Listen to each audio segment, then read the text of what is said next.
Magandang araw po mga kalingap, na saksihan natin ang pagyaya ni Dan na epasyal si Joy, para pasayahin sa araw na iyon, at laking pasalamat naman na hindi niya na iniinda ang kung ano man ang nangyari sa kanya, nung mga nakaraan, at mukhang maayos naman ito.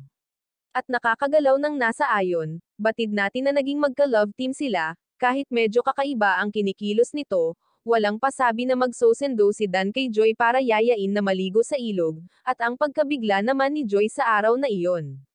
Ito ba ay totohanan na ba talaga ang ipinapakita nila sa mga tao? Dahil wala man lang itong pagkakailangan sa isa't isa, nakakapagtaka lamang na ganun na lamang ang pagka-excited ni Joy na makasama si Dan sa buong araw niya. Gentleman pala itong si Dan at mabait naman kung ating papansinin, pero mas bumagay naman ito kay Joy kahit may agwat ito sa kanilang edad, gusto lamang nila makapagpasaya sa mga manunood. Wala namang pag-aalinlangan na nahahawakan nila ang isa't isa, at mukhang makikita natin sa mukha ni Joy na nag-e-enjoy na kasama si Dan, at nakapag-bonding pa ng lubos. Marami mang nag-iisip kung tama ba talaga ang ginagawa nila at maganda rin ba ang magiging resulta nito sa mga taong nag-aabang sa kanilang dalawa, maari bang magkatuloyan ito sa personal.